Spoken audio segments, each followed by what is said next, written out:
Governor, thanks for being with us. Yeah, good to be with you. Your executive order on cloth face coverings is set to expire on Saturday. Will you be extending it, and if so, for how long? Yes, I'm going to extend it for 30 days. That's a no-brainer to me. It's highly effective. The science is clear on how effective it is, and it's easy. It's easy. It's an easy, effective thing that everybody can do.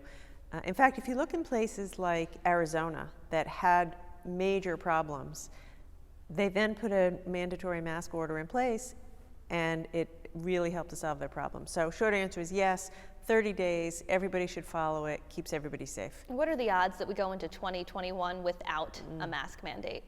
Pretty small. How long do you think this is going to be going on with the cloth face coverings? You know, until we have a widely available, effective vaccine. And I don't know when that will be. But it is certainly, you know, we're gearing up for flu season, regular flu, and we're going to want everybody to wear their masks. So I think it's almost certain that this is here to stay until there's a vaccine.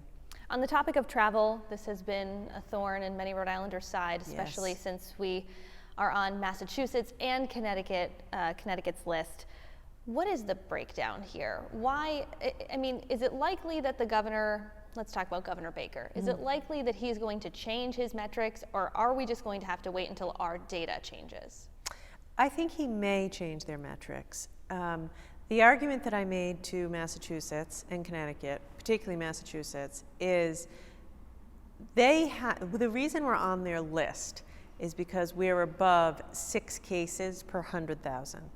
The reason, though, is because we're testing so much. So why isn't that message getting So to what your they colleagues? say is, you know, we hear you, but we can't, it's hard to administer figuring out how much each state is testing. And so my retort to that is, okay, but we're your neighbor. So I think if they do anything, and I don't know that they will, but if they do anything, they'll make an exception for border states.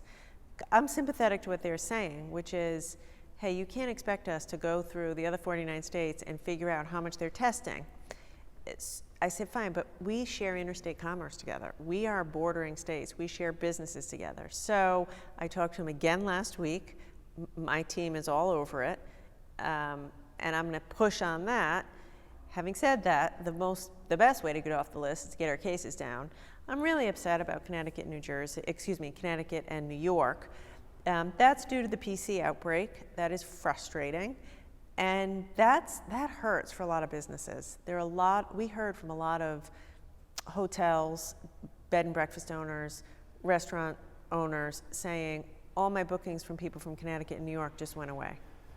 On the topic of the PC outbreak, I'm wondering if you think that there could be a way where, you know, I know you don't have the authority over the private institutions, but could you say, you know what, the case counts are too high at some of these colleges, it's impacting our commerce, it's impacting our K through 12. You know, Narragansett is now at that threshold that the state has set because of the URI outbreak. Could you say everyone has to go remote because it's having too wide of an impact on the rest of the state? We could, and we're talking about it. And I wouldn't hesitate to do it if I thought it were necessary or effective. Here's the challenge. The biggest problems we're having with both PC and URI is the off-campus students. And what the college tells us, and I think they're probably right, is those students aren't going to move home.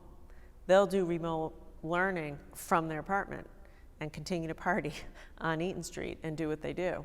So I'm not sure it's a solution. If anything, it might make our problems worse, because if students get driven off campus and they're just living in apartments someplace in the state and taking their classes virtually, I'm not sure we've solved the problem.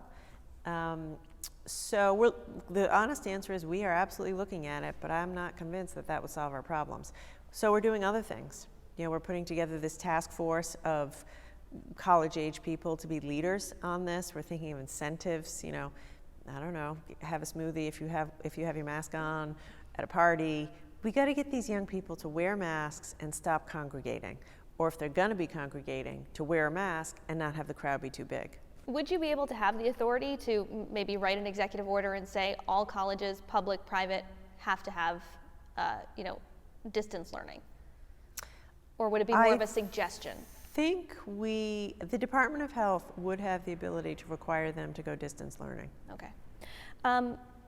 If the Board of Elections asks you to issue an executive order that would allow ballots postmarked by Election Day to still be counted even if they arrive late, will you do that? I'm looking at it. This one is not, like everything I deal with, it's not as simple as it seems. In concept, I think it's a really good idea. Like, I'm a believer in, we want to break down barriers to vote, and everybody ought to vote. Here's the challenge. The post office doesn't postmark ballots. So in order for this to happen, we'd have to get the federal post office to agree to postmark the ballots. And so I'm certainly not closed-minded to it. We're working with the Board of Election. We're seeing how many other states are doing it. Is it even practical in this late date to get the post office to reliably postmark every ballot? And what we are doing, though, is the Board of Elections is putting boxes out on Election Day. So if you wake up Election Day and say, oh, I forgot to put my ballot in the mail, put it in the drop box. Just get out there, put it in the drop box, and it'll get there on time. I know we're pretty much at time, but Yeah, how will you be voting? In person, early, by mail? By mail. I'm voting. My husband and I are voting by mail. Governor, thank you so much for joining us. Thank you. Thank you for having me.